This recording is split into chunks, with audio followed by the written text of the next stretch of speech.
Good morning, church members, missionary, and visitors. Welcome to our annual Missions Month. As we start with our singing, may I request everyone to please stand. For our first song, let us sing Stand Up for Jesus.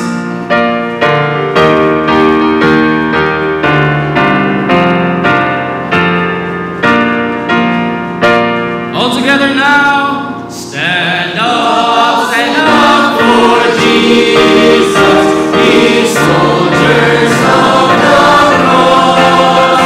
If by his royal banner it must not suffer loss, from victory unto victory his army shall lead,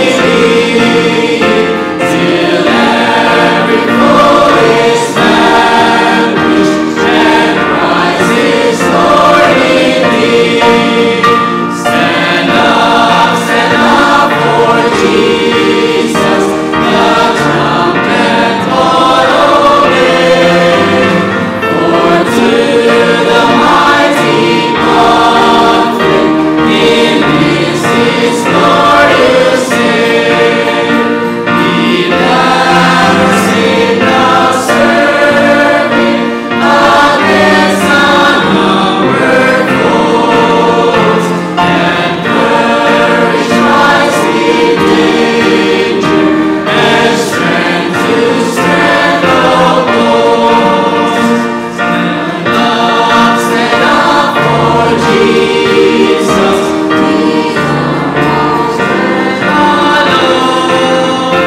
the arm of flesh will fail you, ye dare not trust your own.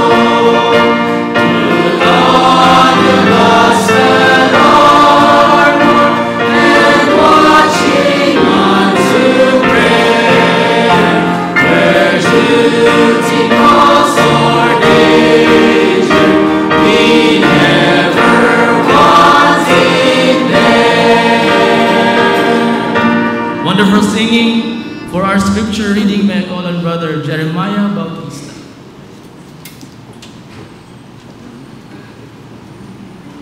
Open your Bibles, please, to Psalms chapter 44, and let us read verses 11 to 26. Psalms chapter 44, verses 11 to 46. If you are there, please say aloud, Amen. Amen. Let's read in unison. Begin. Thou hast given us like sheep appointed for meat, and hast scattered us among the heathen. Thou saidest thy people were not, and dost not increase thy wealth by their price. Thou makest us a reproach to neighbors, a scorn and a derision to them that are round about us. Thou makest us byword among the heathen, a shaking of the head among the people. My confusion is continually before me, and the shame of my face hath covered me. For the voice of him that reproacheth and blasphemeth, by the reason of the enemy and avenger. All this is come upon us, yet have we not forgotten thee, neither have we dealt falsely in thy covenant. Our heart is not turned back, neither have our steps declined from thy way. Though thou hast sore broken us in the place of dragons, and covered us with the shadow of death. If we have forgotten the name of our God, or stretched out our hands to a strange God, shall not God search this out? For he knoweth the secrets of the heart. Yea, for the sake are we killed all the day long. We are accounted as sheep for the slaughter. Awake, why sleepest thou, O Lord? Arise, cast out forever. Wherefore hidest thou thy face, and forgettest our affliction and our oppression? For our souls bowed down to the dust, our belly hath cleaved unto the earth. Arise for our help, and redeem us for thy mercy's sake. Let us pray. Heavenly Father, we thank you for this wonderful morning, Lord. Thank you for the freedom, for the liberty, to congregate in this one place to worship you in spirit and in truth. And this morning, Lord, we ask you to forgive us from all our sins and cleanse us from all our unrighteousness. And as we begin or start this month, giving emphasis to the missions, we ask you to put the burden on the heart of each and every members of this church to continue to support for our missionaries here and abroad. And as we do the service this morning, we ask you to bless each part, be in the midst, O Lord, and bless the singing of the choir, the congregational singing, and most especially the preaching of your word this morning. We ask you to bless each and every one. In Jesus' name we pray. Amen. Please remain standing as we sing the next song, I'll Go Where You Want Me to Go.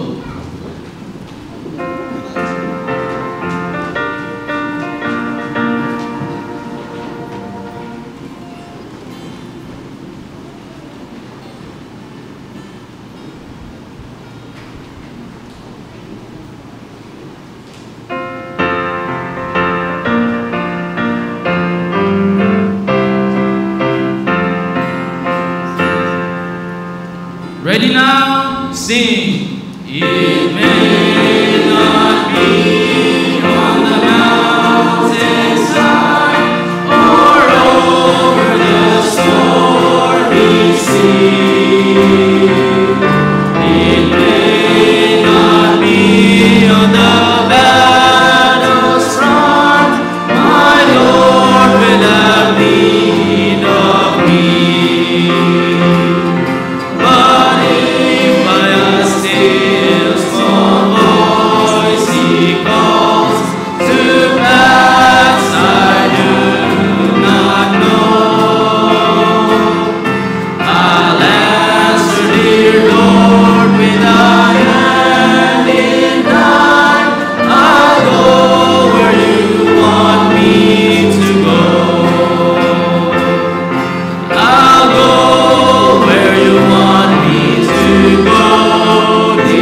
me to say, dear Lord, I'll be what you want me to be.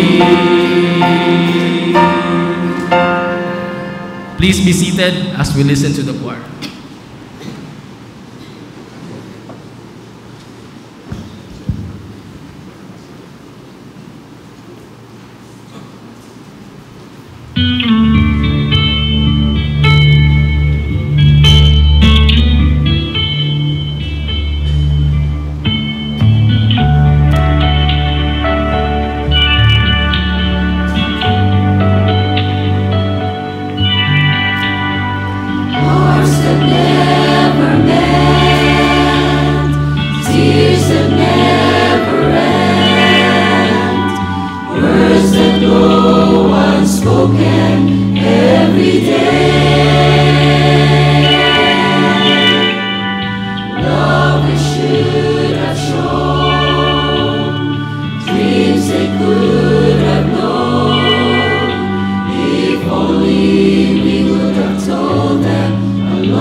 Thank you, choir, for that wonderful singing. Shall we stand once again? And let's sing this song, Bringing in the Sheaves.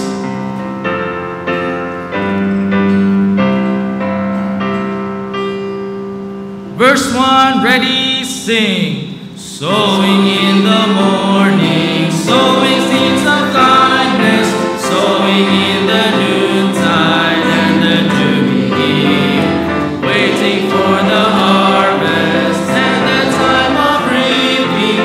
We shall come rejoicing, bringing in the sheaves, bringing in the sheaves, bringing in the sheaves.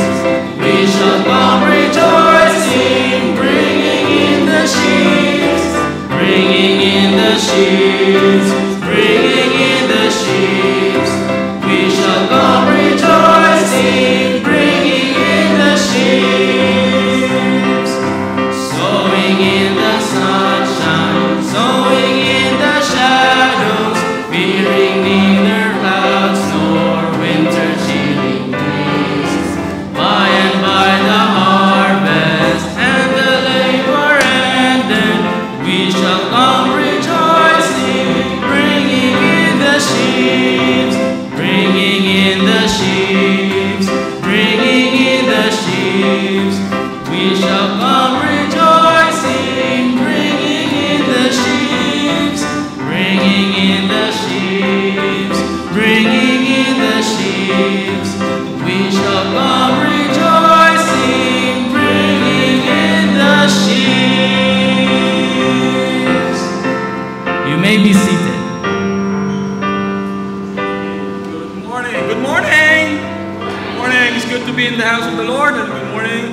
first Sunday of the month of November, and it's our Missions Month. Amen?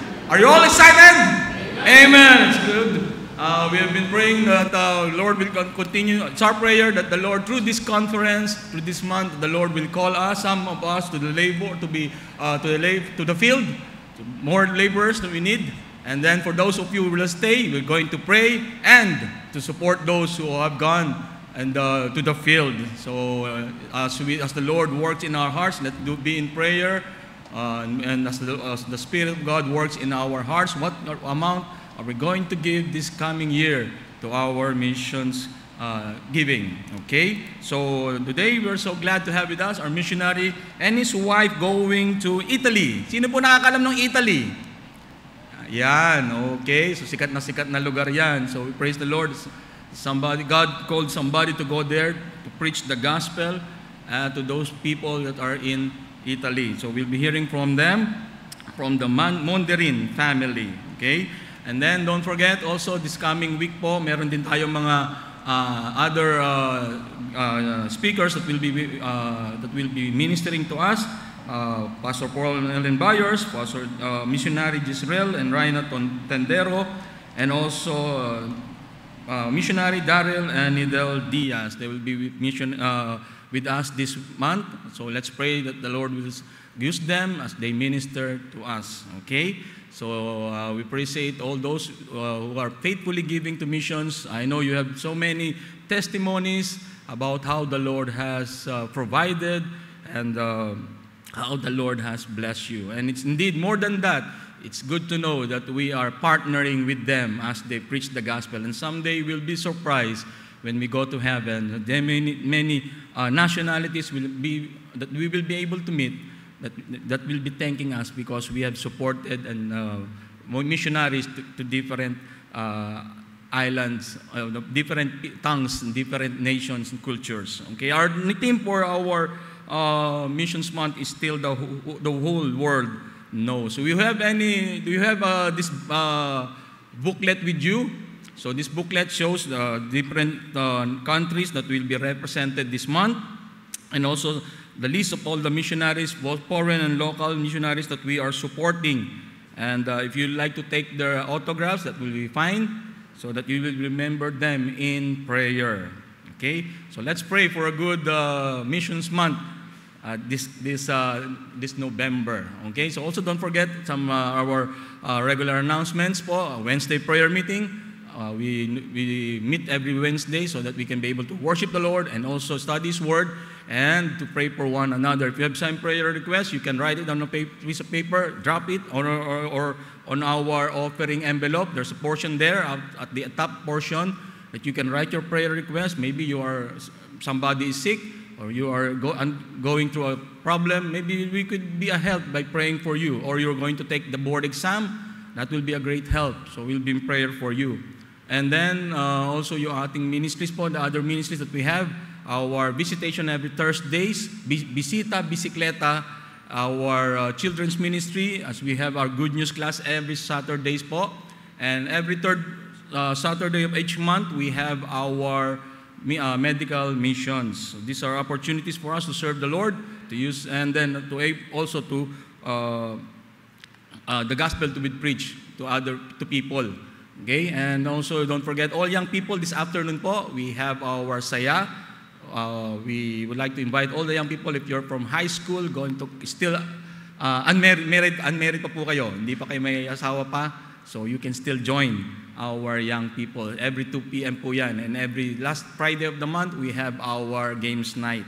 Okay, so yun po yung ating mga announcements po for this week. And also, yung pong ating ABBC will be celebrating our 50th anniversary. We praise the Lord for that.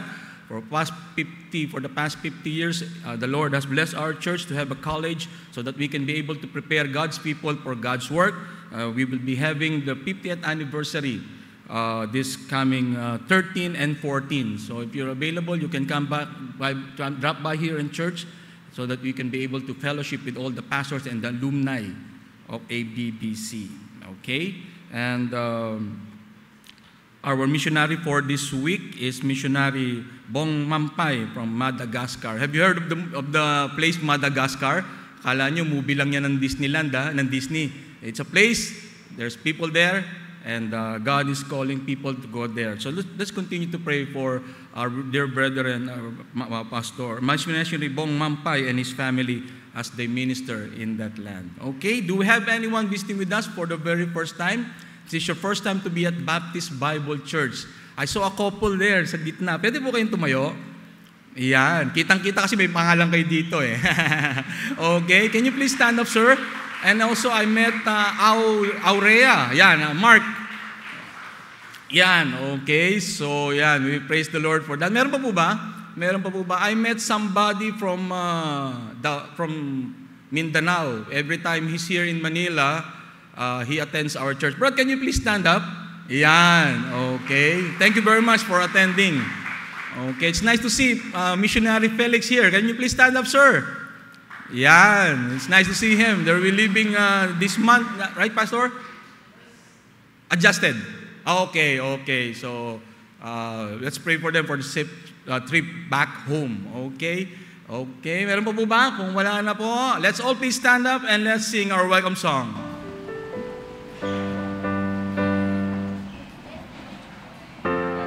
As we go around the auditorium, let's shake each other's hand, greet one another as we sing the welcome song.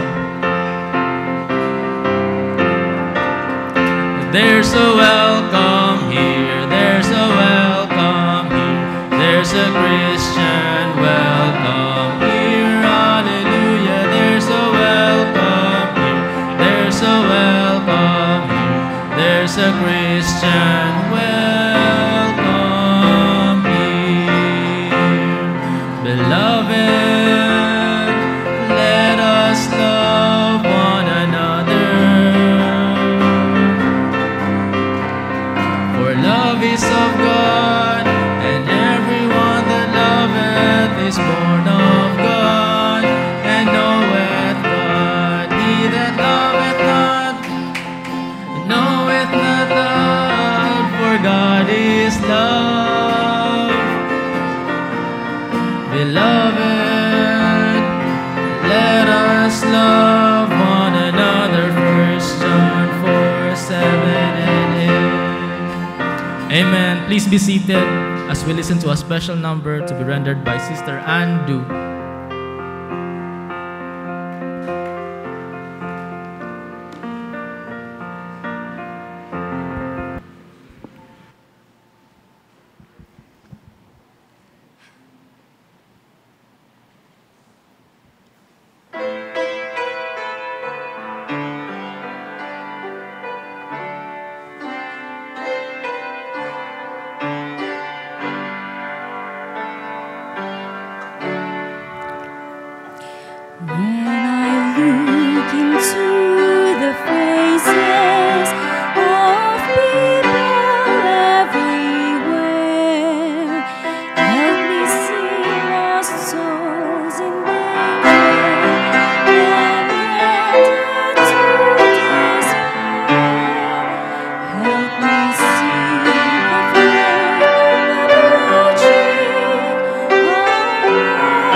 into the future and see the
Buongiorno.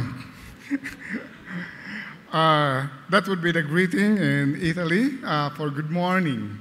And our speaker today is one who is serving the Lord, and even there, as he was working as an expat in Dubai, he has studied there for 4 years in the Bethany Extension College there, and then 2 years that he has studied there in the Baptist Institute in La Loma Baptist Church, and that was then under the leadership of Pastor Gilbert Toquero.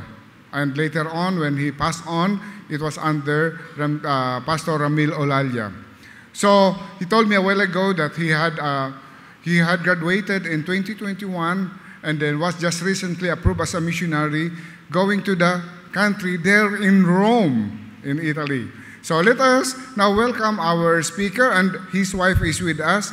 And sister, sister, pakitayo po kayo para makilala po natin. Okay, let's give them a big hand. And may I call on our speaker to give us today's God's Word.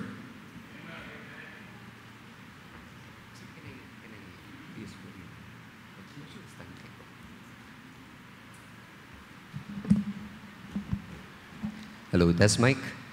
Magandang umaga po. Good morning to each and everyone.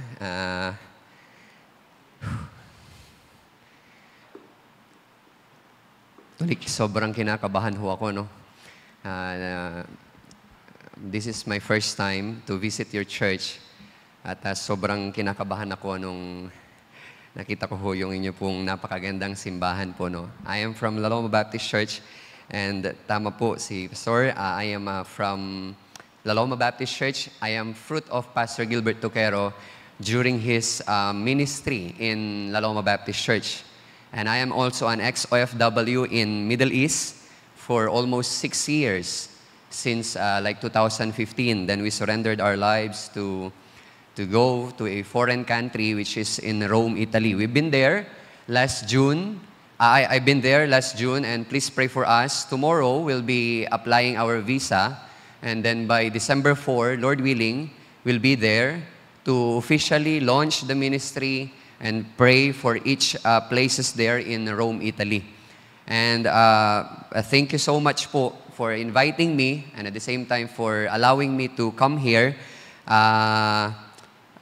to share the Word of God, to minister to you. Actually po, ang English ko po ay very little only. Ano po? In Italy, their first language is an Italian. Tama po sila, buongiorno, ciao, like that. So, by Lord willing, by this coming December, we'll start our language. We'll study the language there, and Lord willing, we could study the culture there. Pero their second language there is English. Ano po? So that's why kailangan talaga namin matutunan yung kanila pong language. So I asked Sister Faith, can I preach Tagalog English? Sabi naman niya, yes, it's fine po. Ano po? So kasi I've been when working in Dubai. So there was a story. Meron pong isang malaking pagpupulong. There is a meeting, and yung meeting po na yan, it will be attended by president, CEO, director of every company. So in that meeting, supposed to be my director will attend. Now what happened is my director is not available.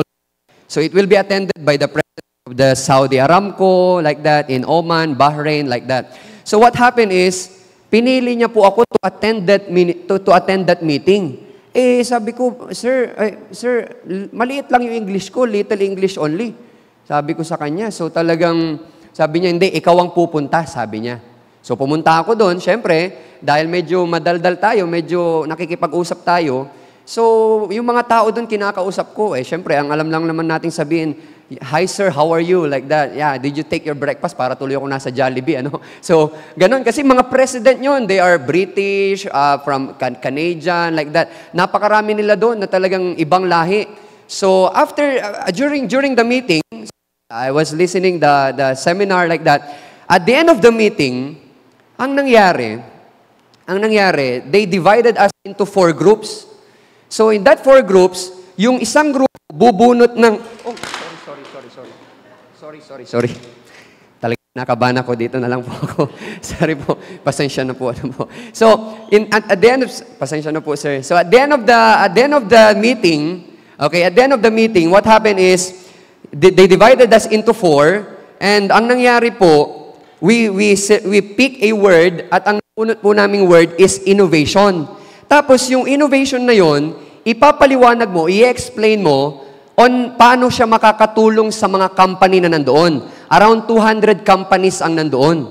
So what happened is, dahil medyo madaldal nga ako, ako po yung pinili nila na mag-explain ng innovation to help, paano makakatulong yung word na yon sa mga company. Sabi ko, kaunti lang ang English ko, anong sasabihin ko dito? Pero by God's grace, ako po ay isang preacher na po sa Middle East, sa biyaya po ng Panginoon. At ako po ay nagtuturo rin ng music po by God's grace doon po. At ako po ay isang good listener din po sa biyaya ng Panginoon. Marunong din po ako makinig. I make sure na ginajot down ko po yung mga naririnig ko po, especially pagka it really blessed me. So, ang nangyari, naalala ko lahat ng preaching ng pastor ko. Tapos naalala ko yung mga ginawa ko ding outline. Di ba ang mga pastor mahilig sa 3 letter C, 3 letter S, ganun. Alam niyo po unang sabi ko? My friends, sabi ko. My friends, folks, sabi ko pa, di ba mahilig tayo sa mga folks, my friends. Sabi ko, my friends, folks, innovation is the heartbeat of our company. Ganun sila. Di ba sa atin, in our church, missions is the heartbeat of God. Pinalitan ko lang yun. Sabi ko, innovation, talagang ayaw nilang naalala ko na naman yung 3 letter C. In order for us to have that innovation, we need to have complete, concrete, lahat ng letter C na naalala ko mga preaching ng pastor ko, sinabi ko, ganun sila. Tapos lahat ng letter P, we need to be particular, we need to be peculiar, di ba? We heard that word, peculiar in the preaching. So, ganun sila. In my conclusion, sabi ko sa kanila, my friends, folks, in order for us to have that innovation, we need to steward our time, our talent, our treasure, and most of all, our testimony. Ganun sila. Ibiruin mo yun sa isang meeting, gagamit ka ng mga 4 na letter T, 4 na letter S, talagang pumapalakpak sila. Sabi ko sa Panginoon, Lord, maraming salamat po. Iba yung nakikinig sa preaching. Ano po? Kasi pwede mo pang magamit yun. Ano po? Totoo pong nangyari yun after ng meeting. Halos kalahati, half of the attendee, kinamayan ako. Sabi, excellent, tremendous. Hindi ko rin alam ibig sabihin ng tremendous. Yeah. Sabi ko, ganun-ganun na lang ako sa kanila. Alam nyo, iba yung kapag ka nasa, yung hindi mo alam yung gagawin mo, you do not know kung ano yung gagawin mo, dapat hihingi ka talaga ng enabling grace sa Panginoon. Sometimes nakakatawa, pero totoo pong nangyari yun. Ano po? And by the way, I am your missionary going to Rome, Italy, and my wife is here. We are already 6 years. Last August, nag-celebrate kami ng 6th year namin. And for 6 years, never kaming nag-away ni Mrs. Grabe siguro yun. Sabi nila, 6 na taon hindi kayo nag-aaway. Opo, gusto niyo po ng sekreto? Para pagkatapos ng service today, hindi na kayo mag-aaway. Never na kayo mag-aaway. Gusto niyo malaman? Before kami kinasal ni Mrs., sabi ko sa kanya, Sister Kim, bago tayo ikasal, every time na mag-aaway tayo, dapat English. Subukan natin. Sasabihin niya sa akin, it's your fault! Sabi niya. Ang sasabihin ko, yeah, yes. Okay, kasi mahirap po mag-away sa English, di ba? Kaya sa 6 na taon, never po kami nag-away. And biro lang. By the way, this is my son. During this time, 9 months po siya. Umabot siya 20 kilos before, at talagang overweight siya before. Pero ngayon, medyo bumaba siya. Alam niyo po itong anak ko, ang pangalan niya, name is Riri. Dito sa lupang ito, siya ang magbibigay sa akin ng kayamanan. Yes, ma'am. Opo, kayamanan. Alam niyo po kung bakit? Di ba yung ibang bata sa ultrasound, makikita mo sumisipa, di ba? Yung ibang bata sumusuntok, di ba? Yung anak ko po, tahimik lang. Hindi sumisipa, hindi sumusuntok, kaya nasabi ko po, nayayaman ako. Storya po ito, nandun po sa aking old phone, nandun sa aking lumang telepono, Kitang-kita ko dun sa ultrasound. Hindi siya sumusuntok, hindi siya sumisipa. Nakaganito lang po yung anak ko. Sa ultrasound, kitang-kita ko nakaganito. Sabi ko, yung batang to, hindi pa lumalabas, humihingi na ng pera. Anyway, please open your Bible in John chapter 6. Tinatanggal ko lang po yung ang aking kaba. I hope and pray at nawala po ito. And by the way, I will be coming back here ng afternoon. And the title of our message this afternoon is Through the Eyes of Christ. So titignan natin ang phases of missions through the eyes of Christ mamaya sa Romans chapter 1. But by this time, please open your Bible in John chapter 6. In John chapter 6, ano po? John chapter 6, verse 1 to 14. And let us all stand and basahin po natin ito ng salit-salitan. I'll be reading verse 1 and 2. You'll be reading verse 3 and 4. Okay? Para makita natin if you're still attentive. Ano po? So, verse 1 and 2, and verse 3 and 4, kayo po yun, and so on and so forth. So, the Bible says here, you are so familiar with this story in the Bible, or one of the greatest miracle ng Panginoon. In verse 1, the Bible says here, after these things, Jesus went over the Sea of Galilee, which is the Sea of Tiberias. And a great multitude followed him because they saw his miracles which he did on them that were diseased.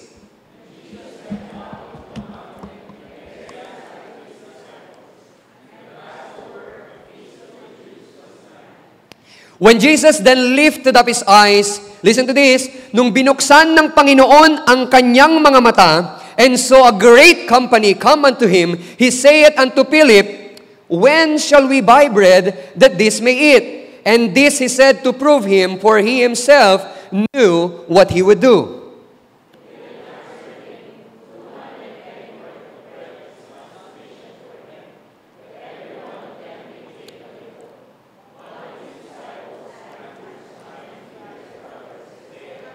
And here comes the lad.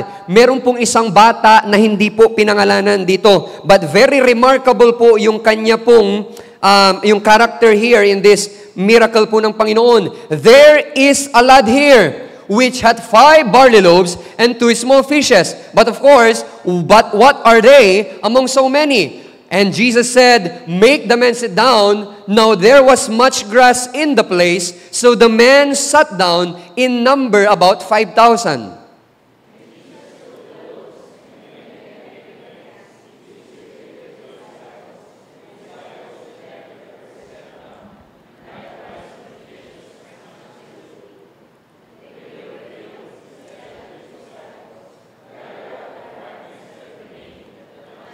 In verse 13 and verse 14, sabay-sabay po tayo. Therefore, they gathered them together and filled 12 baskets with the fragments of the 5 barley loaves, which remained over and above unto them that had eaten.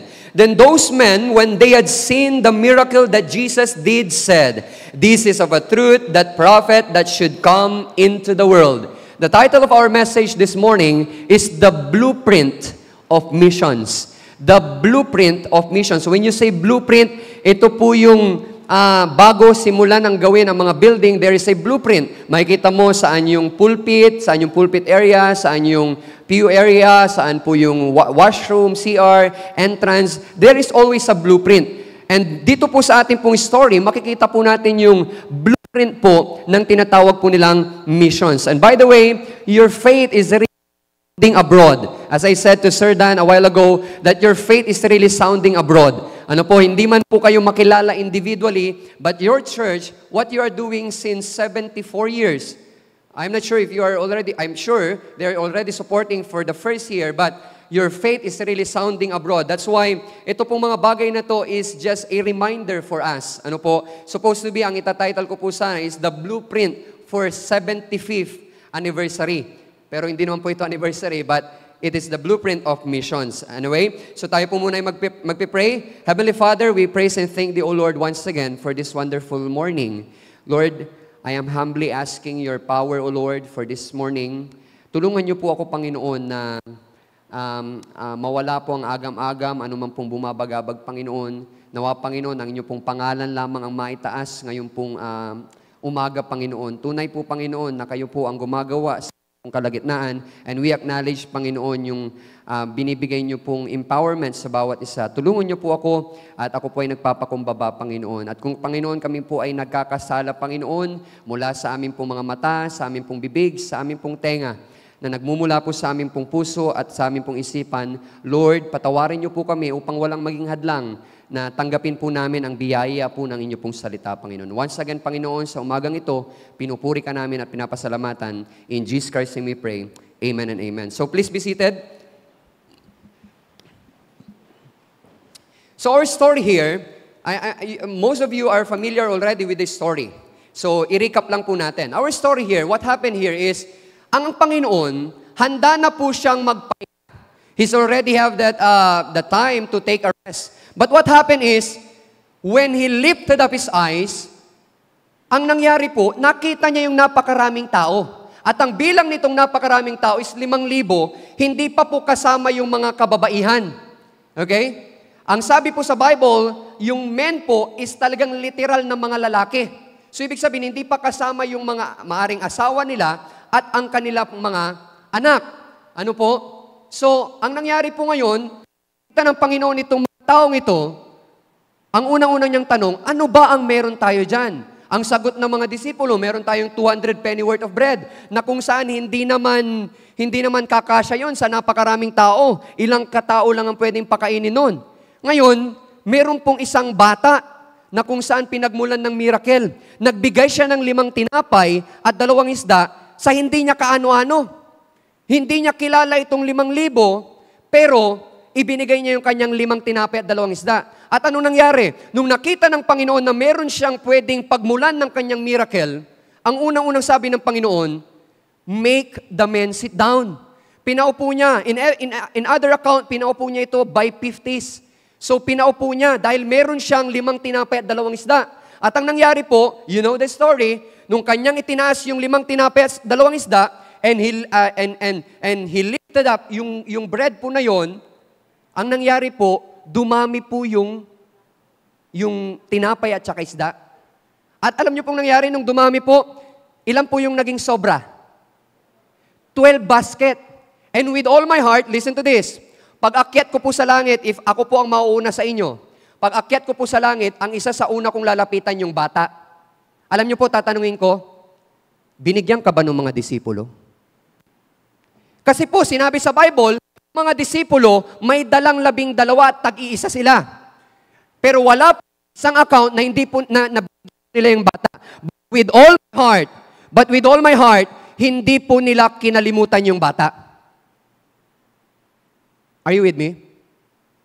Hindi po nila kinalimutan yung bata. Dahil kapag kinalimutan nila yung bata, hindi Diyos ang Diyos natin. Why? Principle niya po yun eh.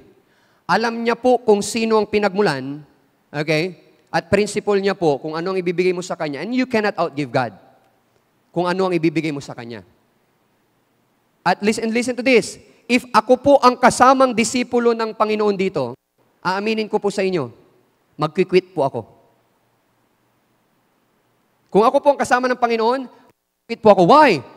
Pagkatapos po nilang mag-soul winning ng maghapon, pagkatapos po nilang magpagaling ng may sakit, pagkatapos po nilang magpagaling ng pilay, ng pipi, ng bulag, pagkatapos po nilang nagbigay ng mga maraming miracles, tapos pagbukas ng mga 5,000, balak pagministeryohan ng Panginoon, hindi pa kasama yung mga kababayan at anak. O, sino po dito sasama pa? Umamin tayo.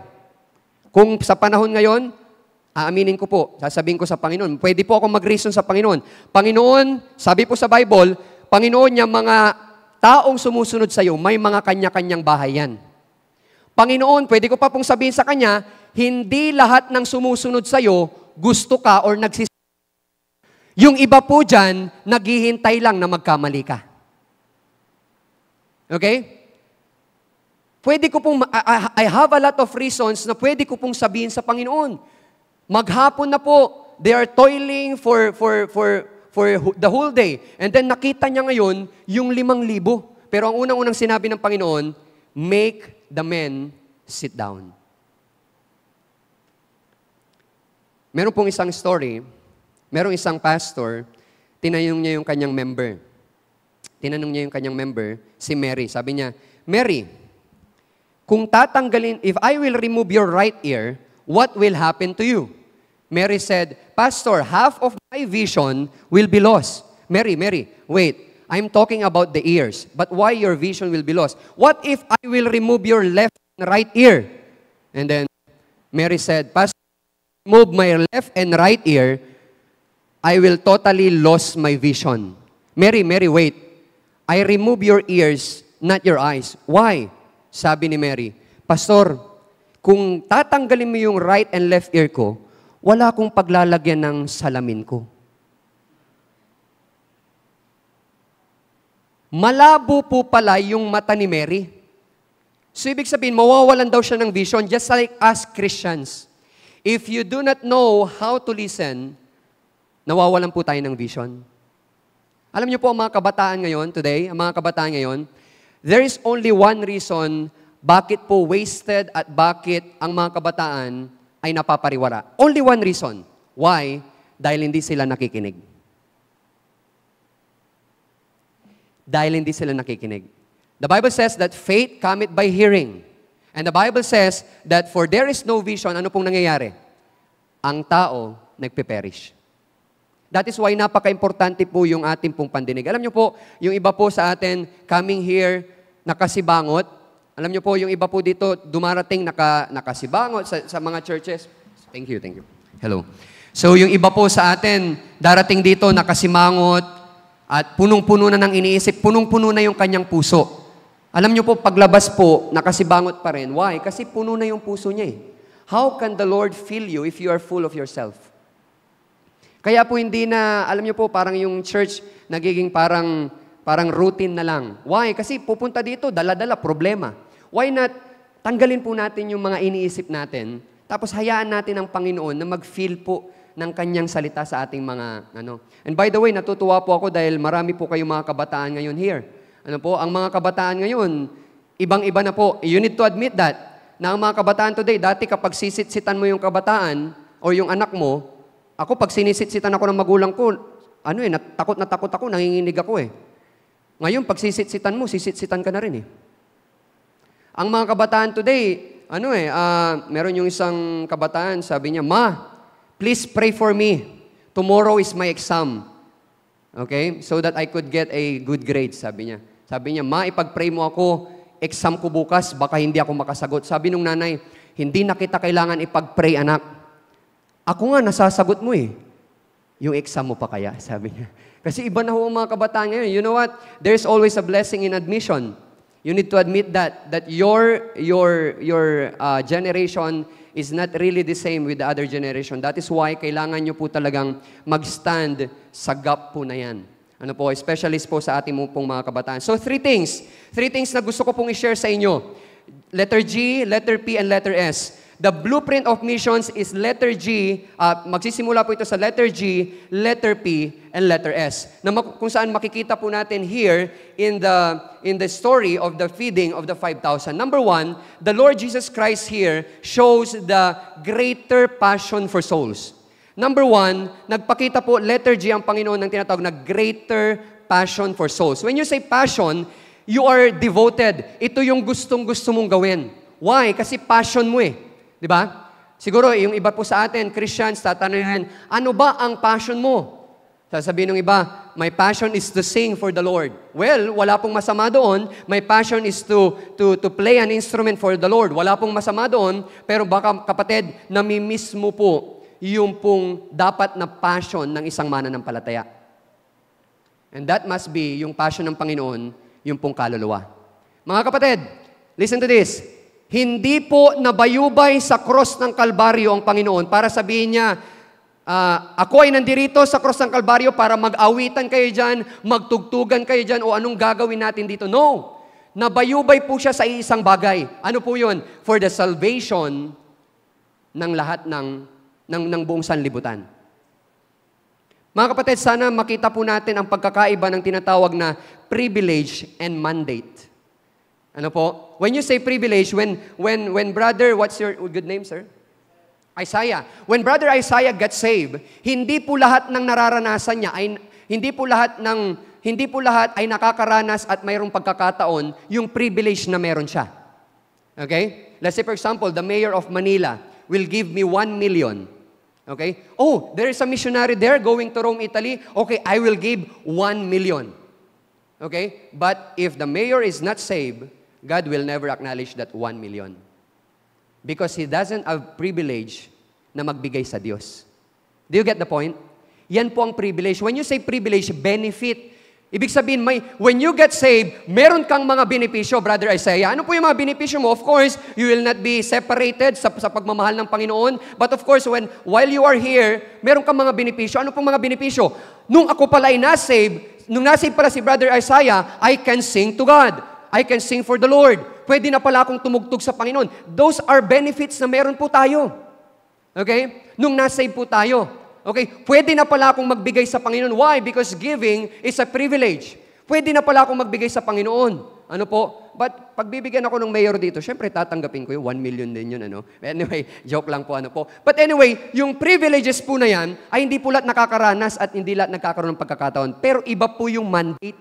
Ito po yung ipagawa ng Panginoon sa atin. Ano po yun? Mayroon ng tinatawag na passion sa kaluluwa o yung soul winning. Listen to this. Sana ho, hindi po kayo malungkot. Ano po?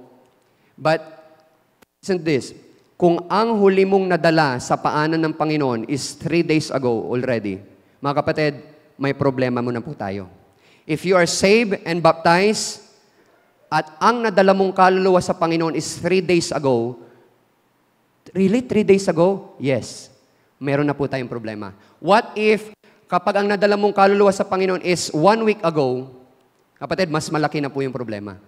If that is 1 month ago, mas malaki po yung problema na po. But listen to this. Ito po yung worst. BBC, listen to this. If hindi mo na maalala yung huling taong dinala mo sa paanan ng Panginoon, meron na tayong tinatawag na callous heart or kalyo sa ating pong mga puso. Why? I do not believe that this pulpit, hindi po pinapangaral ang tinatawag na soul winning. Okay pa kayo? Mga kapatid, I do not believe na dito sa pulpitong ito, hindi pinapangaral at hindi pinapaalala sa atin ng soul winning. When was the last time na nagdala ka ng kaluluwa sa Panginoon? When was the last time na anong tawag dito?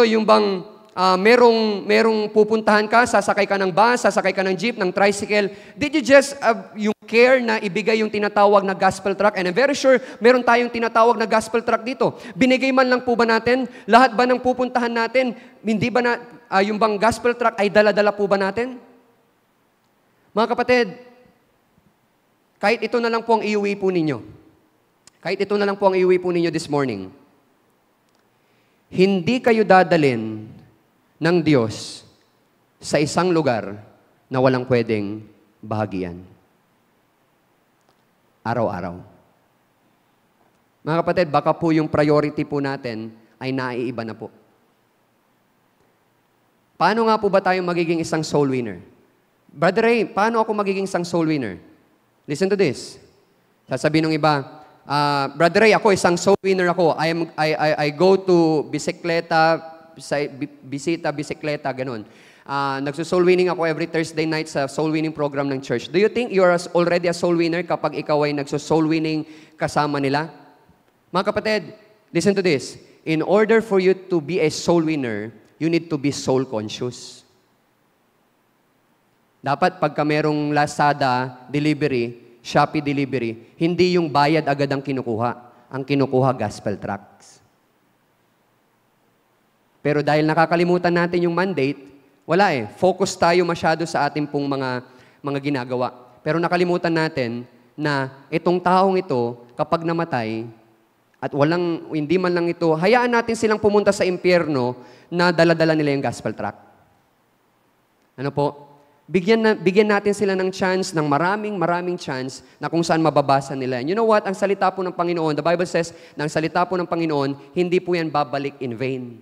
Every time na ito ay naipopost, na ipapangaral, hindi po yan bumabalik in vain, mga kapatid.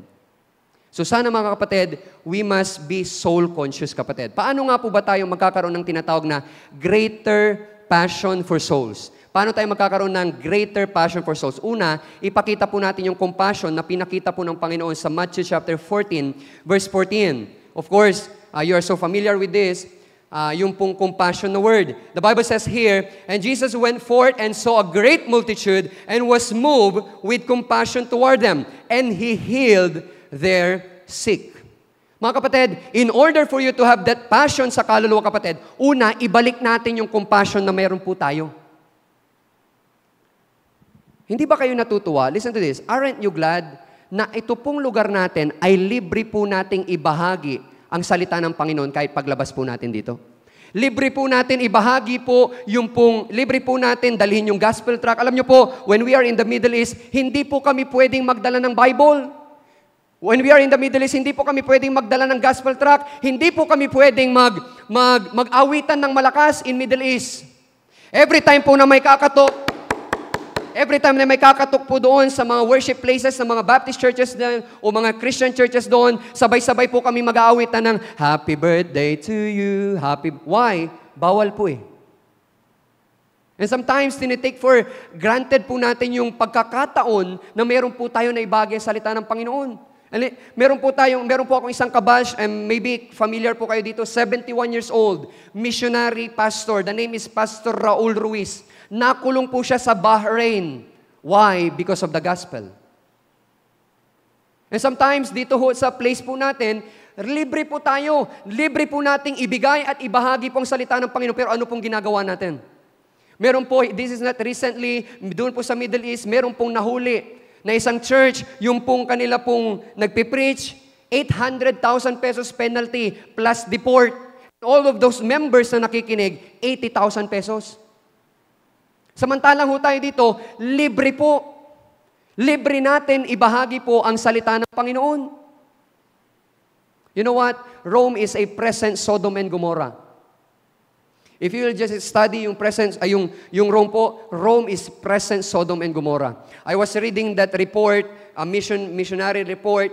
I'm so sorry to say this, pero after ng kanila pong service, malapit lang, dyan lang, meron pong kabataan na nagtatalik live. Present Sodom and Gomorrah. But you know what, kapatid? Doon po sa Rome, alas 9 po lumulubog ang araw. Alas 8 pa lang, yung lalaki, nandyan, nagda-drugs, nandito po yung pulis. Mga kapatid, if we will not show compassion to them, hindi po natin wala tayong magiging paki sa kanila. But you know what? They need God. They need compassion po sa ating pong mga na nanggagaling po sa mga churches po. Ano po? And so I'm so thankful po mga kapatid na ito pong church po ninyo ay still, ang pagbibigay po sa mission, it is a form po ng isang compassion. But you know what kapatid, meron po tayong kanya-kanyang takbuhin sa Panginoon. Meron tayong kanya-kanyang lakarin sa Panginoon. Sana kapatid, natatagpuan pa rin po tayo ng Panginoon na matapat po sa ginagawa po natin. Meron pong isang kwento. Merong isang lawyer. Meron po bang lawyer dito? Is there a lawyer here, sir? Wala po.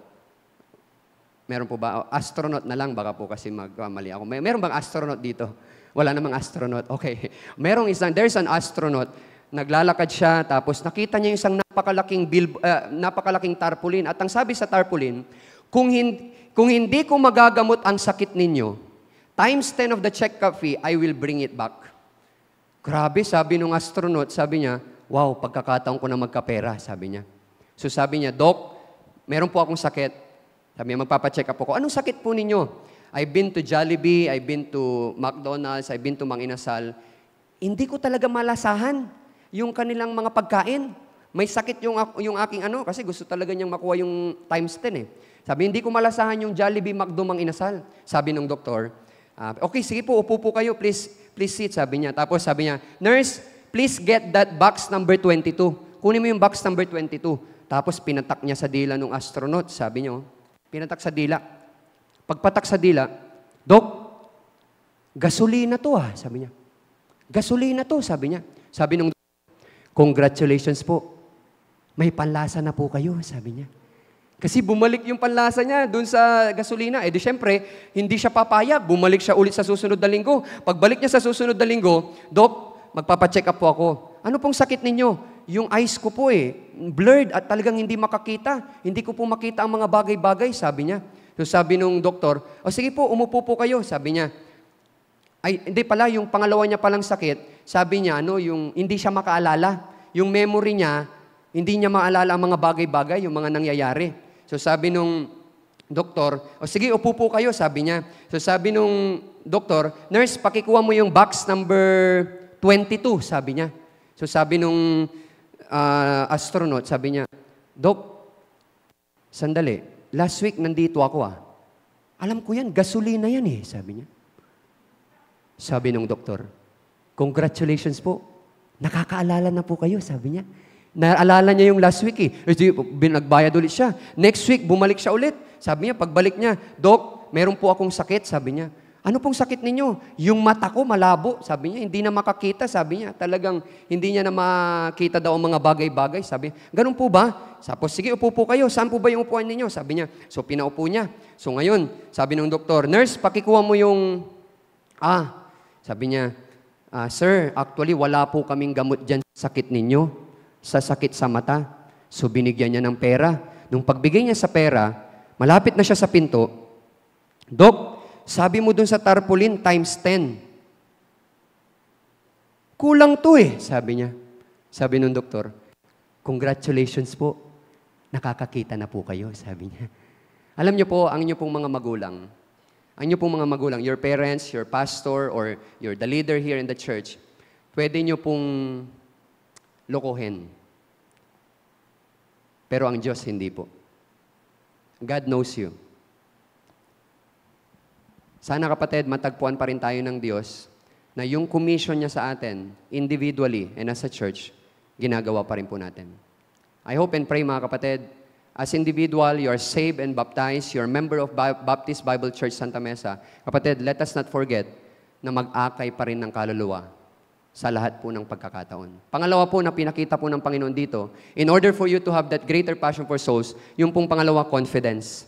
Nagpakita po ang Panginoon dito ng confidence. When He looked up to heaven, daladala niya po yung tinapay Yung daladala ng Panginoon yung tinapay, when He looked up to heaven, alam niyo naman po kung sinong kausap niya doon, He's talking to His Father, at talagang very confident siya na itong miracle na ito ay talagang mape-perform niya. Why? Kasi ang tanging pakay niya lang is mag-minister. He's really confident. Alam niyo po, mga mananampalataya ngayon, hindi na nila maiabot yung tinatawag na gospel tract. Hindi na sila makapagbahagi ng salita ng Panginoon. Why? Kasi po ang confidence nila nasa sarili nila. Mga kapatid, if your confidence will be here, kapag ang confidence niyo po ay nasa salita ng Panginoon, kahit sino po na pwede niyong makaharap, alam niyo po, pwede niyo pong bahagian na pwede niyo pong ibigay ang tinatawag na gospel tract. Mga kapatid, sana ibalik po natin yung confidence natin dito. And by the way, sa ating po mga kabataan or even sa mga nagtatrabaho po dito sa isang company, you are not there para i-priority po ang tinatawag na work o pag-aaral. Of course, mag-aaral po kayo dahil nandun po kayo sa school. But you are there, nilagay po kayo ng Panginoon doon para maging ilaw po doon po sa lugar na yun. Ano po? Kailangan po doon sa company po natin, yun po yung mission field natin. And I'm very sure sinasabi na po yun sa inyo. Yun po yung inilagay na lugar sa atin ng Panginoon para mag-akay po ng kaluluwa. And again, ulitin ko po, God will not bring you to a place that no one, okay? Wala pong pwedeng hindi bagian, mga kapatid. So, pangalawa po, yung tinatawag na confidence, kapatid. In order for you to have that greater passion for souls, magkaroon po tayo ng tinatawag na confidence. And last story, ano po? Kilala niyo yung astronaut kanina? Bago siya naging astronaut, he's a salesman. Alam niyo po yung binibenta niya? Vacuum. Last po ito. Vacuum.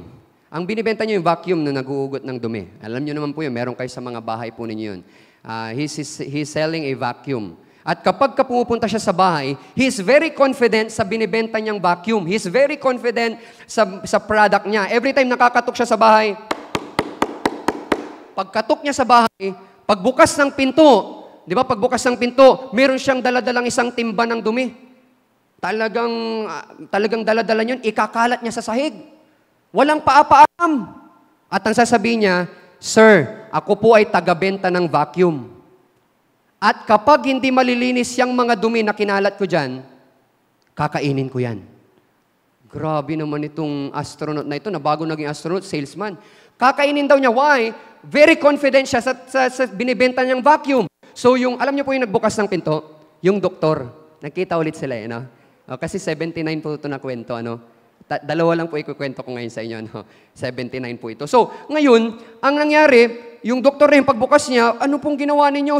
Sir, kakainin ko po yan kapag hindi yan nalinis ng vacuum ko. Pumunta ngayon sa kusina yung doktor. Alam niyo po ginawa niya? Kinuha niya yung ketchup,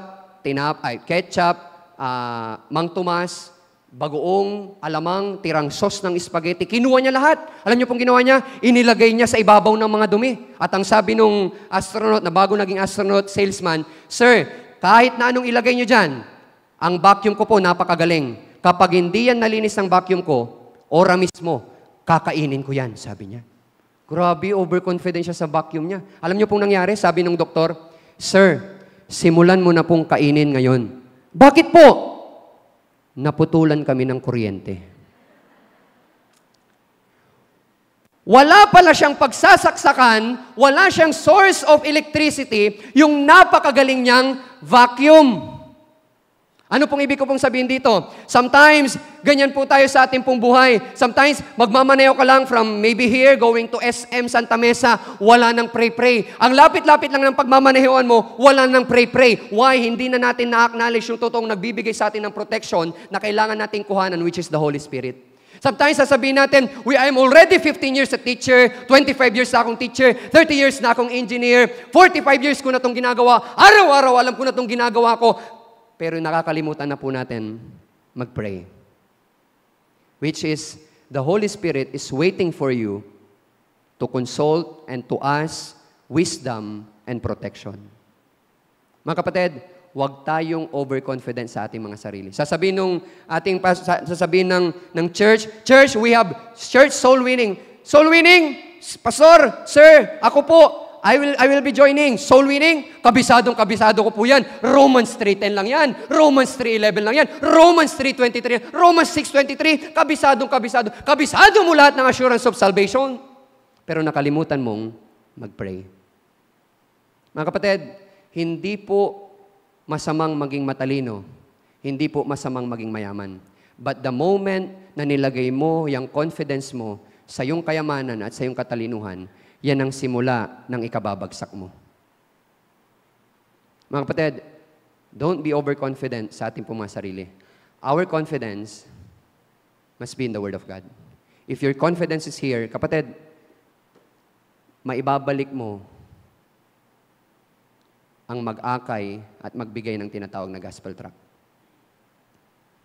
When was the last time na kumuha ka ng gospel tract after the service? I'll challenge you, after this service, get a 25 gospel tract. If you'll just purpose it in your heart, today pwede niyong maubos yan Pero just a week, 25 gospel tract, kapatid. Kapatid, let us bring back that confidence sa salita po ng Panginoon. Third po, in order for us to have that greater passion for souls, una, compassion. Pangalawa is the confidence. Last is consistency. Last is consistency. The Lord Jesus Christ shows consistency. Pagod na po ang Panginoon. Remember that God is 100% man and 100% God. Pero nung nakita niya po, when He saw that multitude, ano pong nangyari? Make the men sit down. Pagod na po ang Panginoon. Ang Panginoon po dito, napapagod, nauuhaw, nagugutom. Lahat po ng nararanasan natin ay nararanasan po ng Panginoon. Pero nung nakita niya po yung 5,000 tao, ang sabi niya, make the men sit down. Consistency. Sometimes po, alam niyo po, yun po ang nawawala. That is the lacking of every churches today is consistency. Sometimes, we are so consistent with our inconsistency. Aawitin ng choir, nagbabanggaan pa, soprano, alto, tenor, and bass. As we follow after Christ, we all can reach one. But when was the last time that each one bring one? Mga kapatid, listen to this. If you're a singer for the Lord, if hindi ka kinakausap ng awitin na inaawit mo, kapatid, hindi ka karapat-dapat dyan na umawit. Try to imagine that. Each one reach one, nagbabanggaan soprano, alto, tenor, and bass, pero hindi ka kinakausap ng mensahe. Sasabihin ng isang awitin, could it be the rock in heaven? Yung chorus niya, that's the value of one. But when was the last time that you really value that one? Yung song leader dito, napaka-energetic. Ang papakanta niya yung go tell it on the mountain. Tapos tayong mga congregation, we are singing alive, talagang very alive, over the hills and everywhere. But hindi tayo nakikita ng nagbe-visitation. We are not even going for soul winning. Pero yung title ng yung awitin po, go tell it on the mountain, over the hills and everywhere. Pero never tayong nakita sa visitation or even sa soul winning. You know what? The blueprint of missions, kapatid, first, you must have that passion sa kaluluwa sa ating pong nasasakupan. Allow me to sing 3 songs. Mabilis lang po ito.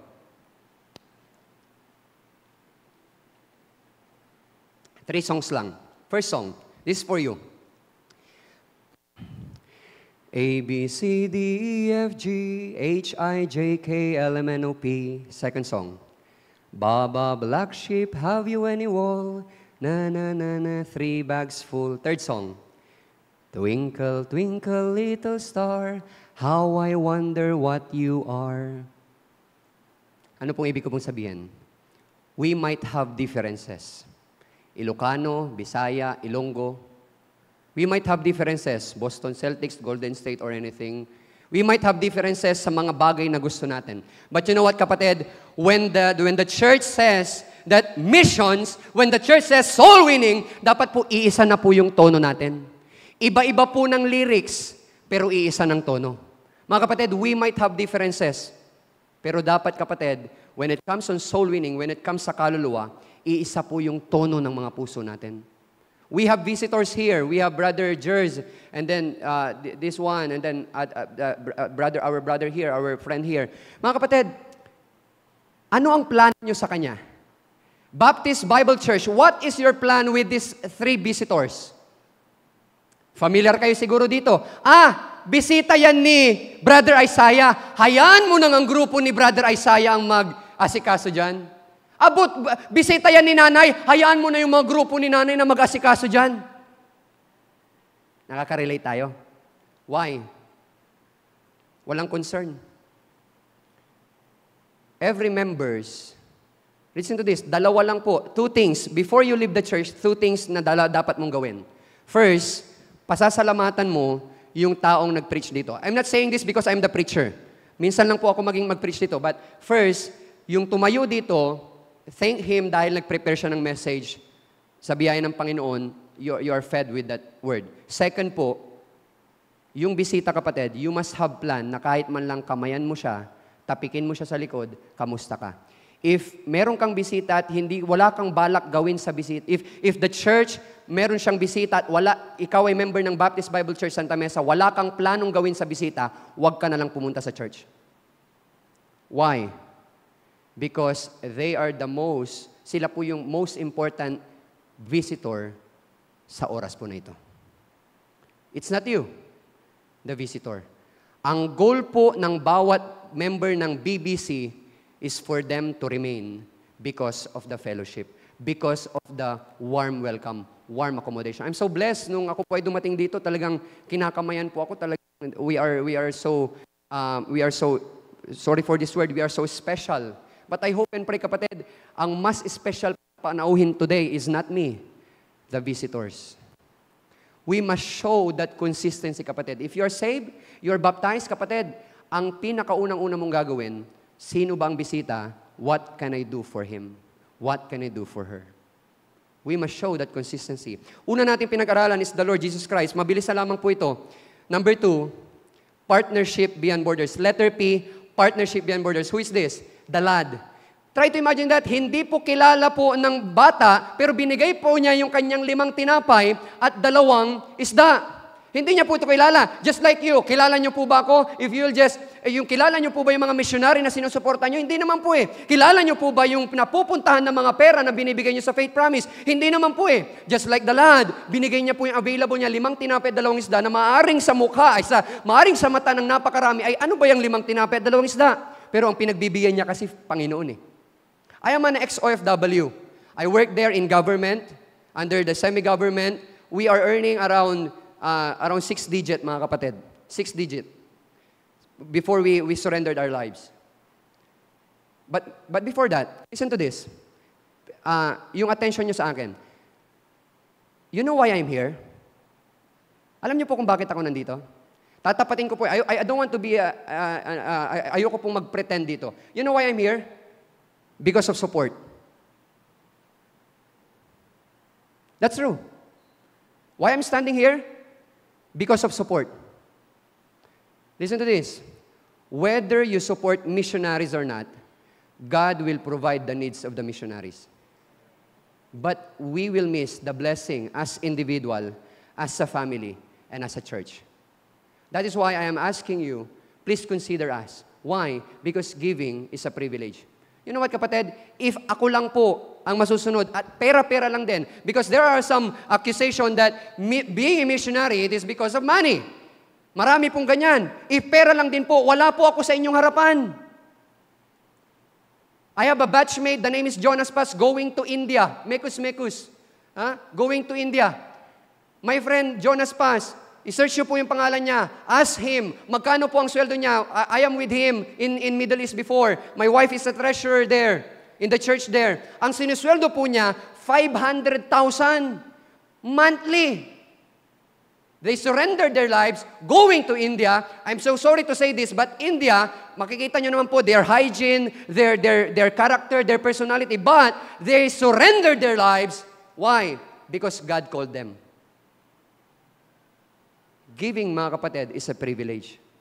You know what? Nung kami po ay nag-surrender ng aming pong buhay, nagpunta po kami sa Pangasinan muna. We are in Pangasinan. Nagpatanim kami ng sibuyas. You know, the onion. Di ba dati ang onion umabot ng 700 per kilo, 600 per kilo. Sa amin, around 200, 300 to 400 per kilo. So alam nyo po, almost like 8 days to 10 days na lang, pwede na kaming mag-earn ng malaking halaga. It's a good money. It's a good money. Remember, umuwi po kami dito, may calling. Pero ang nangyari, nag-business kami ng sibuyas. Alam nyo po, ang nangyari, in just one night, or in just couple of nights, inubos po ng tinatawag na army worms yung pong sibuyas. Remember, may calling ang Panginoon. Alam nyo po, sinabayan ko pa yun ng Mekeni. Alam mo, Mekeni? Yung nagsusupply ng refrigerator at saka mga tusino, longganisa. Sinabayan ko po yun. Because I am a businessman before. Before I get to Dubai, I am a businessman before. Humihiga po ako sa pera before. No, I was 18 years old, meron po akong computer shop, may bakery ako, marami po tayong pera. Before po yun, hindi po ngayon. But before po yun. But you know what, kapatid? Nabuhay yung pagiging businessman ko, nag-supply ako ng refrigerator with tosino, longganisa. Alam niyo pong nangyari, sinong sinuplayan ko? Kapatid ko at pamangkin ko. Alam niyo pong nangyari?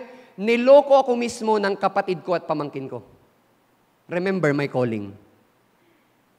Live ba tayo? Niloko nyo ako. Hindi. Pero, totoo po yun.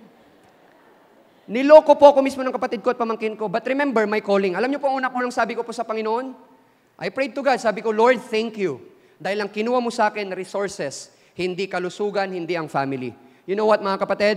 If God is calling you to do something, better to do it now. Huwag na po nating hintayin na magkaroon tawag ng mga afflictions. One time, I prayed to God. Sabi ko, 13 kami na magkakapatid. 13. 5 may diabetes. 5 of them may diabetes. Lahat ng 5 na yun, baptist. Sabi ko, mag-baptist pa kaya ako? Hindi, joke lang. So, 5 of them may diabetes. 5 kami. One time, I prayed to God. Sabi ko, Lord, if diabetes will draw me closer to you, then Lord, diabetes, welcome to my life. Huwag na po nating hintayin na lalagyan pa tayo ng anything na hindi natin magugustuhan before you serve God. Before you serve God, kapatid. So, ang nangyari po, sabi ko, Lord, here am I am available, use me. Sabi ko, we go to La Loma, and in La Loma Baptist Church, under Pastor Gilbert Toquero, from 6-digit na po namin in Middle East, binigyan po kami ng allowance. Alam niyo po magkano? 800 pesos a week.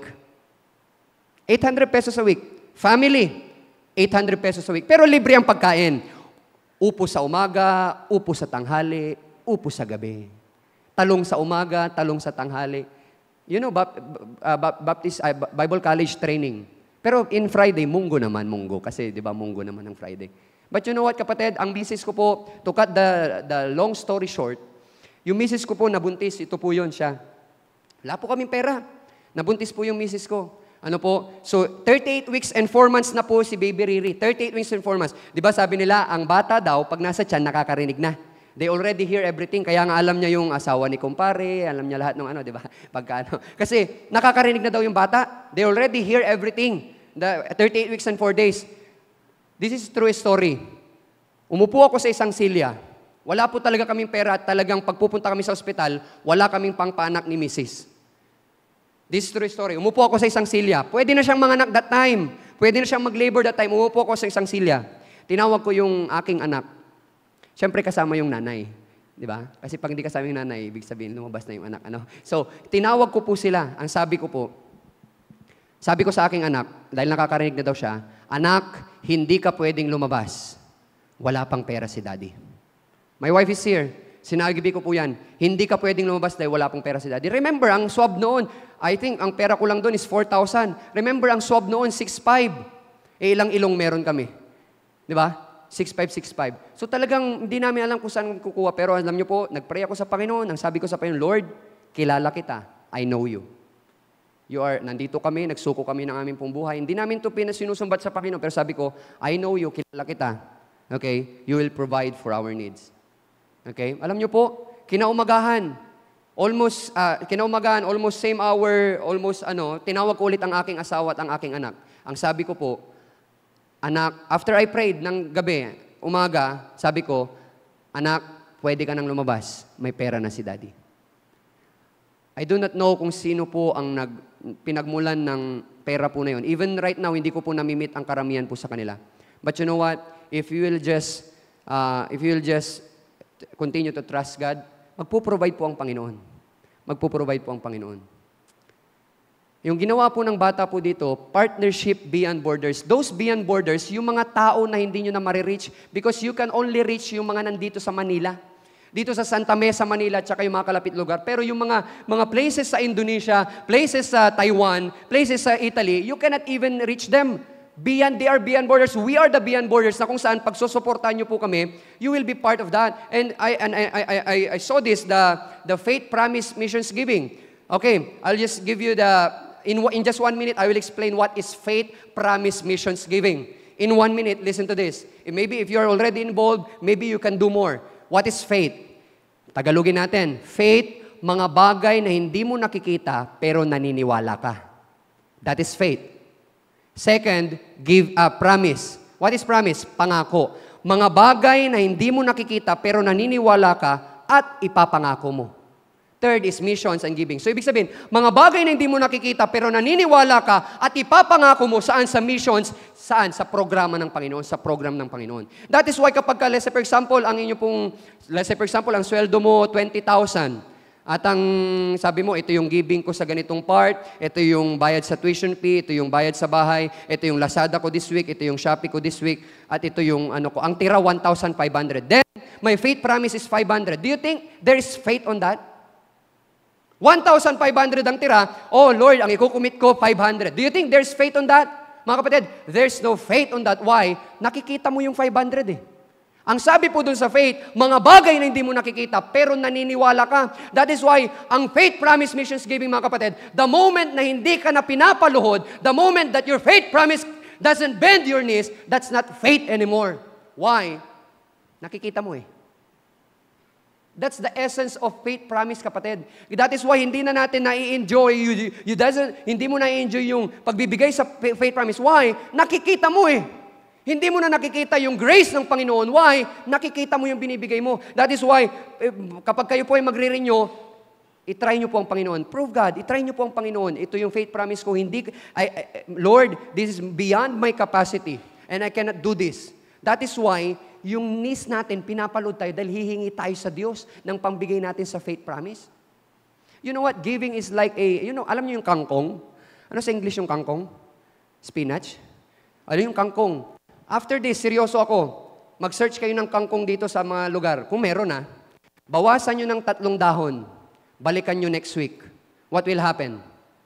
Yung 3 dahon, kapatid, if you'll go back next week, magiging 10 dahon na yun. Ano pong ibig ko sabihin?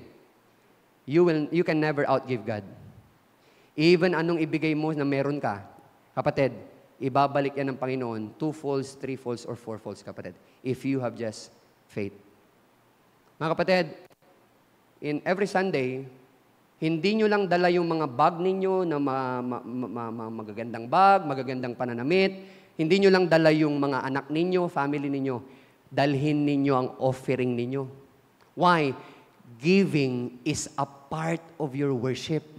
The moment, kapatid, Sunday giving na, hindi ka nagbigay, your worship ay hindi po kumpleto. That's what the Bible says. And you know what? Ang giving, kapatid, ang cheerful giving, kapatid, dapat Saturday pa lang, alam mo na yung ibibigay mo. Ano ibig sabihin? Why? Excited ka magbigay. Hindi yung, ay, nandiyan na yung offering, nanginginig-ginig pa yung bulsa mo. Ano bang ibibigay ko? Sunday morning, hindi mo pa alam yung ibibigay mo. Dapat Saturday pa lang, alam mo na, determinado ka na, Lord, you bless me with this the whole week. Alam mo na ibibigay mo dahil excited ka to meet God at excited ka na ibigay yung iyong offering. You know what, kapatid? Ang batang ito, kapatid, na pinag-uusapan natin in verse 9, ibinigay niya kung anong meron siya. Hindi niya alam. Maliit lang yun sa mata ng nakakararami. Pero mga kapatid, binigay niya yun and ang na-reach nun beyond borders. Number 1, greater passion for souls. Mabilis na lang itong last. Partnership beyond borders. Last is letter S, submit to God's call. Yung mga disipulo. Yung mga disipulo, if iniwan nilang Panginoon, hindi nila na-witness yung miracle ng Panginoon. Iniwan nila eh. Brother Isaiah, halika dito. Last na po ito. Kahit ito na lang po ang iuwi ninyo, ano? Hindi po si Isaiah, yung pong sasabihin ko. Ano po? Sige, Brother Isaiah, come here. Sige, akit ka pa, Brother Isaiah. Sige, Brother Isaiah, how old are you? 21. 21. Sige, bumati ka. Hindi, joke lang. So, say 21. Ano po? Si Brother Isaiah is 21. The Bible says, na ang buhay po ng tao is 70 at saka 10. So, 10. So, total 70. The Bible says na ang buhay po ng isang tao ay umaabot hanggang 70. If you are already 71, 72, 75, 80, you already have 10 years na blessing. If you're 85, you're already 15 years. But Isaiah is only 21 years old. Given that Isaiah will be living up to 70 years old. So ibig sabihin, si Isaiah will be having around 49 years. Tama? You're 21. So 49 years na lang natitira niyang buhay. If you will ask me, Sister Faith, if you will ask me, yung 49 years, medyo mahaba pa. Listen to this. Pero si Brother Isaiah will sleep 7 to 8 hours a day, sometimes 9 hours every day for 49 years. If you will compute that, mga kapatid, that is 17 years. If 7 to 8 hours to 9 hours siya matutulog, that is 17 years. So, ibig sabihin, yung 49 niya, bawasan natin ng 17, 32 na lang. Brother Ray, bakit mo binawasan? Tulog eh. Wala naman po siyang pwedeng gawin. Tulog, hindi naman po siya pwedeng umawit, hindi siya pwedeng magpakanta habang tulog. Why? Because yung tulog, yung pagtulog po ay regalo ng Panginoon. It is a gift from God. So, ibig sabihin, si Brother Isaiah, even na mabubuhay siya ng 70, ang buhay na lang niya, may diwa siya, buhay siya, pwede siyang gawin sa Panginoon, 32 years. Now, Brother Isaiah will study, will enter into college. Brother Isaiah will work 7 to 8 hours a day, to 9 hours a day, to 10 hours a day. That is another 17 years. Yung 32 niya, less than 17 years, 15 na lang. Why? Focus sa trabaho, focus sa ginagawa niya. 15 years na lang. 15 years na lang na may pwede siyang gawin sa Panginoon. Listen to this. Si Brother Isaiah, every day, manunod pa siya ng batang probinsyano, batang Quiapo, magfe-Facebook pa siya 2 hours a day. Diba? Hindi lang naman 2 hours a day tayo nagfe-Facebook. Manunod pa siya ng Netflix, kung ano-anong gagawin niya. That is, sa loob po ng 49 years, kapatid, that is 7 years. Yung 15 years, kapatid, if you will spend it sa panunood, sa kung anong bagay, that is already 7 years. Yung 15 years niya, bawasan mo ng 7 years, 8 years na lang na may pwede siyang gawin sa Panginoon. What if si Brother Isaiah pakakain pa 3 times a day? Sa 3 times a day na yan, 20 minutes, 1 hour. That is 3 years, kapatid. Yung kanya pong 8 years, less 3 years. Hindi naman siya pwedeng magpakanta habang umawit. Hindi naman siya pwedeng tumugtog habang umawit. Yung 8 niya, less than 3 years now, 5 years na lang. You know what, kapatid? Ang binigay sa atin ng Diyos na oras para mag-serve sa Kanya, hindi mahaba, hindi maikli, sobrang ikli. Kaya yung mga kabataan na nandito, 17 years ako, marami pa akong pwedeng gawin sa Panginoon. Yun ang tingin mo. But what if you are already 25, 35, 45, 55, 70, 80? Ano ang gagawin mo sa Panginoon? Libre naman po tayo. We are free to go for the choir. We are free to go to visitation, soul winning. Pero hindi natin ginagawa. Why? Because hindi po natin priority. Kapatid, submission to God's call. Mag-submit lang tayo sa gusto ng Panginoon. You might not be called by God, but you know what, kapatid? Sir, yung church ba magso-soul winning tonight? Meron ako ditong mga yung mga saging. Iluluto ko banana Q. You know what, kapatid? Meron talagang outlet para mag-serve sa Panginoon. Brother Isaiah, pwede ka na umupo. Yung mga disipulo, nag-submit lang, nakita nila yung miracle ng Panginoon. Last na po ito. Last story. Kilala niyo po yung astronaut?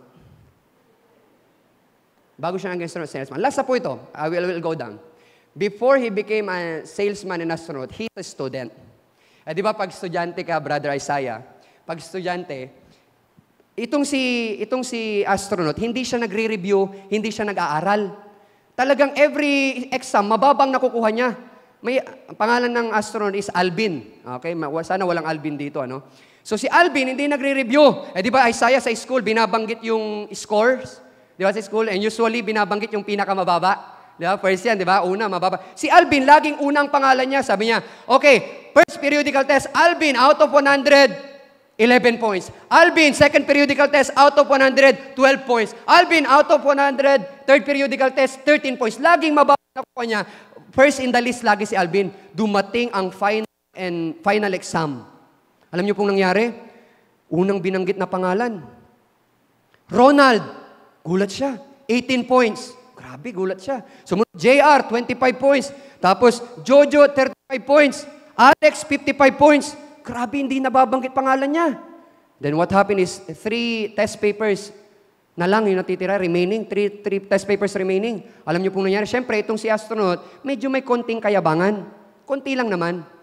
May konting kayabangan. So, binanggit yung yung pangatlong papel. Sabi niyo sa pangatlong papel, Maribel, 89 points out of 100. Wala pa rin yung pangalan niya. Si lawyer, medyo may kayabangan. Nakaupo si lawyer. Nasa harapan, tingin siya sa mga classmate niya. Sabi niya ganito, talagang taas balikat pa si lawyer. May kayabangan eh. Alam niyo po, binanggit yung second to the last paper.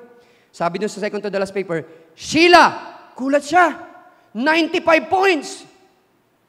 Sheila, 95 points. Siyempre si lawyer, may medyo konting kayabangan. Siya na lang yung walang papel. Tumayo pa siya. Sabi niya sa classmate niya, Brad, sabi niya, well, napa-well pa talaga. Kasi may konting kayabangan eh. Di binanggit na nung teacher yung last. Sabi niya, okay, the last paper, sabi niya, hinuli ko talaga to eh. I intended to read this last test paper. Okay, sabi niya, sino tong walang pangalan? Sabi ngayon, sino tong walang pangalan daw? E di syempre si Alvin, yung astronaut, unti-unti siyang nagtaas. Sabi niya, ma'am, ako po, sabi niya. Sa'yo pala to, Alvin. Alvin, 11 points. Mababa pa rin po pala yung nakuha ni Alvin. Why? Hindi po siya nagre-review. Ano pong ibig ko pong sabihin dito? Listen to this. If you will not do something for the Lord, wag naman po nating asahan na doon sa langit may tatanggapin po tayo. Nag-invest ka dito sa lupa, materially, sinecure mo ang family mo, but you are not doing something for the Lord, then ang gusto mong i-expect sa langit, may tatanggapin po tayo. And for 75 years, I'm very sure na tinuturo po yan, though that is not our main motivation, yung pong tatanggapin natin sa langit. But you know what, kapatid? Huwag nating i-expect sa langit na may tatanggapin tayo if you will not do something for the Lord dito po sa kanyang local church. Mga kapatid, this is the right time and a high time to serve God. You cannot say, si Sir, medyo may kaunti pong kapansanan. Nahihirap ang makapaglaro, but still keep on serving God. Mga kapatid, we do not have reason. There is a lot of avenue para mag-serve sa Panginoon. But we are making excuses. The blueprint of mission, first, kapatid, still, a reminder, passion for souls. Second, kapatid, while doing that, partners beyond borders. Partnership beyond borders. And while doing that, kapatid, asikasuin mong sarili mong takbuhin. Are you still serving God? Sa ating pong mga bisita, you can never serve God. You can never do things for God if hindi mo tatanggapin ang Panginoon Jesucristo sa iyong puso. You know what, kapatid? The Bible says na ang tao is bound to hell because of sin, isang kasalanan, sin of unbelief. Because of sin, ikaw ay mapupunta sa impyerno. Lahat po tayo mapupunta ng impyerno. Actually, sa ating mga bisita, I'm talking sa mga visitors, pwede nyo pong bayaran ang kasalanan ninyo. Yes, you can pay for your sin. But ang payment po niyan, pupunta ka sa impyerno para bayaran yun. But the Lord Jesus Christ, bumaba po dito, nabayubay sa cross ng Kalbaryo para bayaran at hugasan po ang ating mga kasalanan. What do you need to do? You just need to accept the Lord Jesus Christ at sasabihin mo, ako ay isang makasalanan at sasabihin mo, hindi ko kayang ligtas ang aking sarili. Ang Panginoon lang ang pwede makapagligtas sa akin.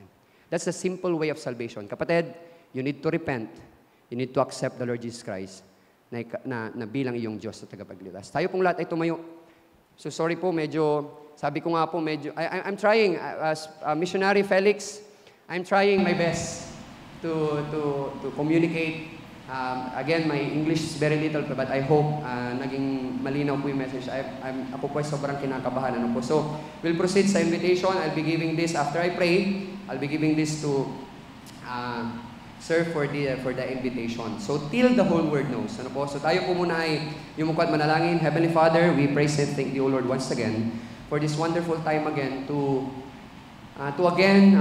emphasize, O Lord, about missions. Lord, truly, the missions really having that passion, having that partnership, and having that, yung pong we are still serving, you're still, because Lord, we cannot have that passion, we cannot have partnership, Panginoon, if you will find me not serving to you, Panginoon. Lord, nawa po ang mga mananampalataya po dito, na nakapakinig ng inyo pong salita, muli nyo pong makita ang kanila pong mga binti, ang kanila pong mga tuhod, na muli pong nagbibigay ng commitment sa iyo, Panginoon. Lord, ang umagang ito, Panginoon, ay tanging para sa iyo, Panginoon. Tulungan niyo po ang inyo pong mga anak na nandirito. Kung meron man po silang bagay na kailangan pong ilapit sa inyo, Lord, this is the right time, Panginoon, to come to you.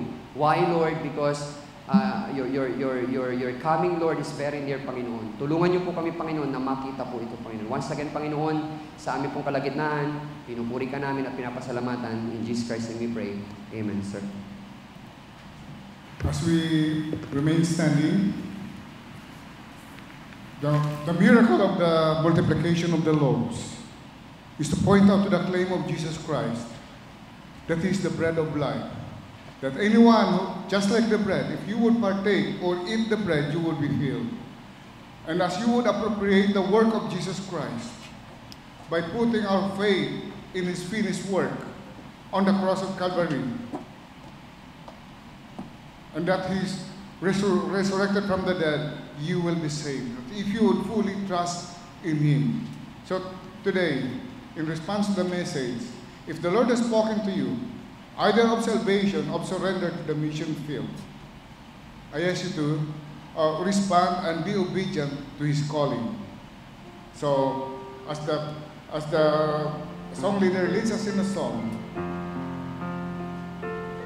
or sings for us, you have the opportunity to respond to the message.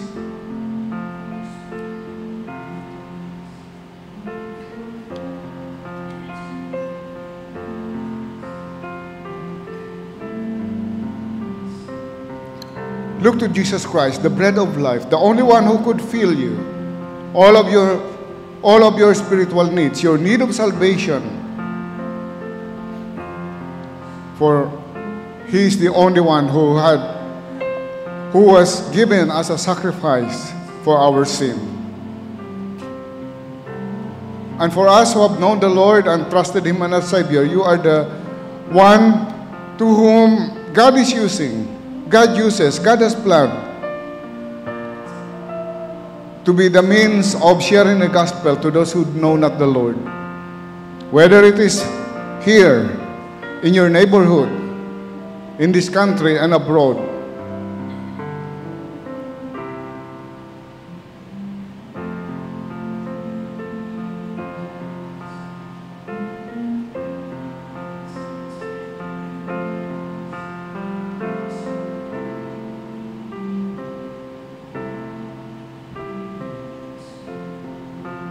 So we have one more song, one more stanza.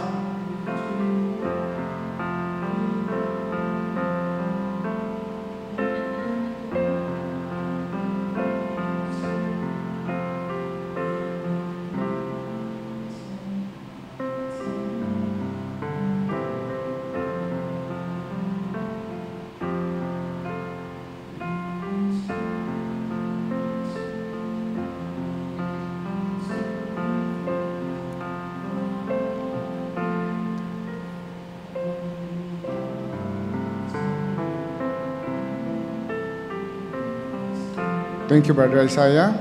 And shall we remain standing as I ask the ushers to please come as we get our offering. And is Brother Rubinos here? Brother Rubinos, kindly lead us in a word of prayer.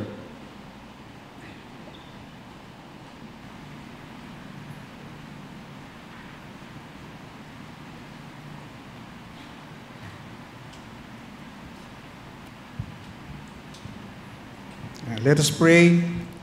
Our Heavenly Father, we're so grateful again for this day that Thou hast given us. Thank you for your words that you have shared to us. Thank you for the message, O Lord. Father, we just pray that you would help us do things according to your will. Father, that we continue to show our passion and our love for missions. Again, Father, this morning, we thank you for this privilege that we could give. Bless us as we give this morning. Thank you for providing our needs. Thank you for the strength that you give each day, O Lord. Again, Father, bless us as we give this morning. In Jesus' name we pray. Amen.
Okay, thank you very much. Lalo sa mga first-time visitors natin ngayon. Sa mga first-time visitors natin ngayon, would you please stand up so that we would have an opportunity to welcome you? Pakitayo lamang po sa mga nagbisita ngayon sa Baptist Bible Church. Okay, may we ask you to please come up here, to please come here para kami po ay mabigyan ng proper welcome. Okay, thank you for visiting Baptist Bible Church. Okay, so as we dismiss our service, may I call on Brother Mark. Paki-welcome na lang po mamaya pagkatapos ng prayer ang ating mga visitors sa audience. Okay. Shall we all stand up as we dismiss in prayer?